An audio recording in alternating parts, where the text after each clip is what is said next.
and Julie Klein's work talks about this as well, they make a lot of use of existing work and try to build on it. Like, so many times we're not aware of the other disciplinary work that's happening across campus. We don't map it out, and therefore it becomes very isolated and less support. So it's another way to create a social support system by connecting things and doing much more mapping of the interdisciplinary work that's happening, generates greater support.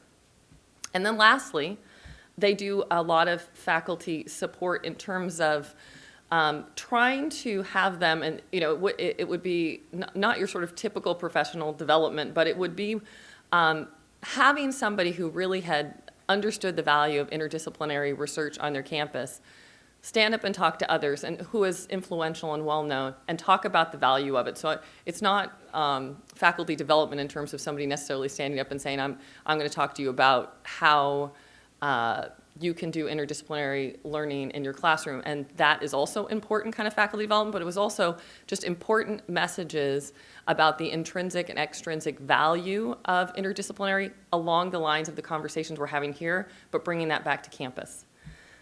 So what came out across the study was that it moved from the very intangible to the tangible. So you need to really work on people's underlying value systems through these conversations all the way up to sort of changing reward structure. So they moved across that gamut, and that's when they were really successful to hit all of those marks.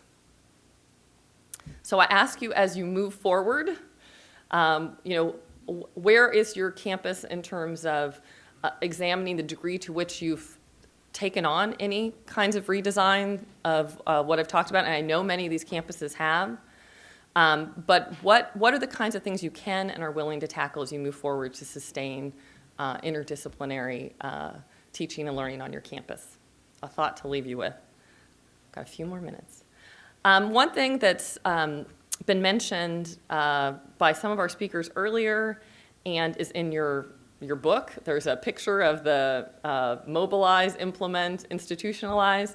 The same phases came out in my study in terms of thinking about interdisciplinary work, that you need to think about how you get people excited at the beginning. And that's, as I said, that's when people were really talking about the mission, values, having conversations, learning about, so that faculty development about how do you learn about the intrinsic and extrinsic values of interdisciplinary work. How do you create a network, bring together those communities of practice. All of those things were happening at the beginning to mobilize, and many of you have done things like this, I know, from speaking to you and seeing through the survey. I think that what a lot of people are wrestling with is that the actual commitment. You're starting to get senior administrative support on some of your campuses. Again, I know some of you have smaller initiatives and some of you have larger initiatives. They're not cross-campus. Some of them are smaller, and they actually may not require, at what level you're thinking about interdisciplinary work right now, this broader commitment from the senior leadership. But as potentially, if your goals broaden and you want to do something that cuts across more students and more programs, then this commitment stage will become much more important. And you need to get, again, you need to start addressing the reward structures and the incentives to get people to commit and stay committed. But probably, and I think Susan put it as rare, the sustaining, and probably it is rare at this point. Let's hope it doesn't stay rare. Is interdisciplinary programs that are actually, there is enough of the structure and redesign of the campus to truly support it.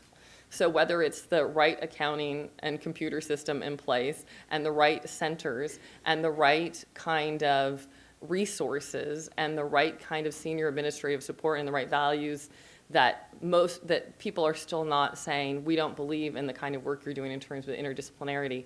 We hope that we move from rare to much more common. We hope.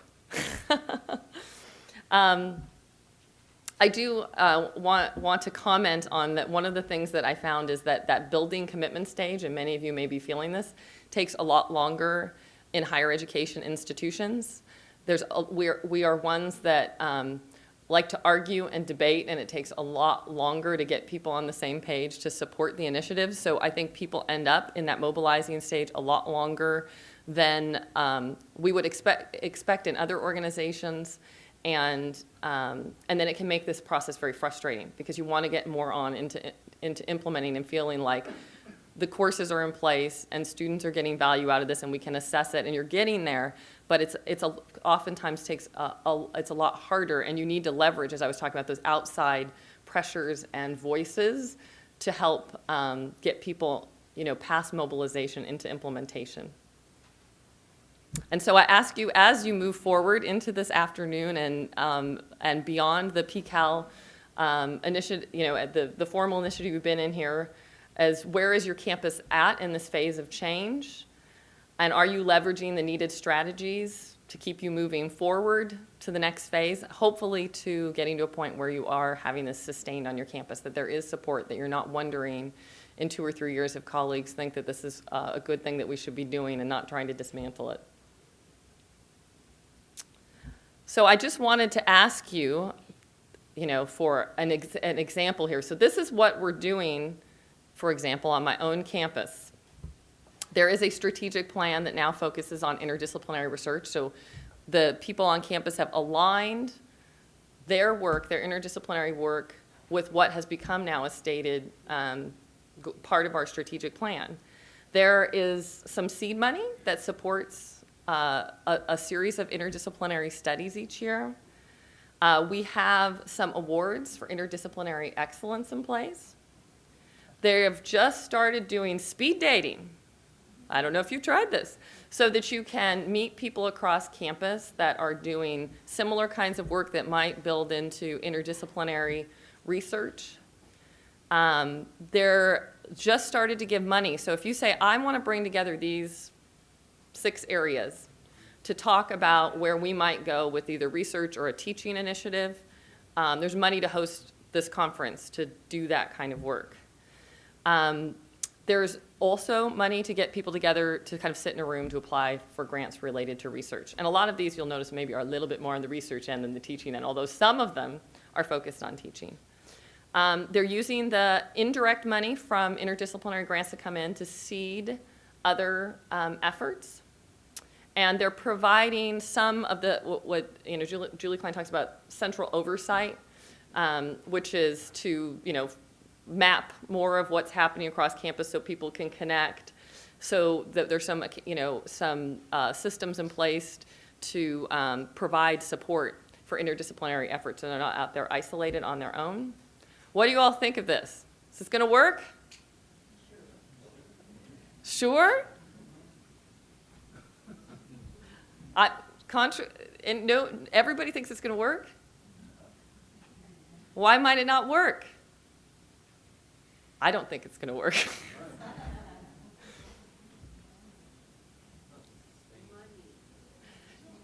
Yeah, it's not, they haven't focused much on the underlying values. There's not really people who care about interdisciplinary work. There's a little heavy bit of reliance on if we just give a little seed money to this on the beginning end to kind of get people generated and going. It's much more on the mobilizing effect, and it's not focused at all on changing our structures at all. So we were faltered. So it's in our strategic plan, but we have really faltered in moving with it, and they recognize it's because they haven't been willing to commit to doing some of the changes to the structure of the campus. So I don't want you to falter, and so I hope that you'll think about a broader framework as you go back to your campuses and you're trying to energize and do more interdisciplinary work. And I'm going to be here all afternoon if people want to talk about it. I'm giving you a very big overview. So if people have questions about it and want to follow up on anything, I'd be happy to do that. Thanks.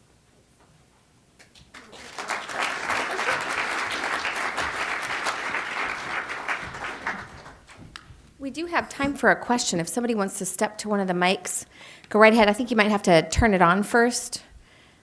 There, and it'll take a second. So introduce yourself and then ask your question. Casey Redd from the Association of Public and Land-Grant Universities. And I'm interested in the 20 institutions that you studied that were sort of high on collaboration. Uh-huh. Did you see any differences in sort of the institutional mission? Like, were there any research ones? Was it mostly liberal arts colleges? Did you sort of see any sort of correlation between the kind of institution? Well, what happened was we were picking, because we wanted to look at institutions across a variety of institutions, institutional types. It was purposely sampled, so we had higher than predicted for research universities, higher than predicted, for example, the commuter campuses have very different kinds of challenges that they face. So we were not trying to compare very different kinds of institutions. So we chose within different institutional types, liberal arts colleges. So they were just compared to their own institutional type for higher than engagement, and we purposefully sampled to get ones across every kind of institution type.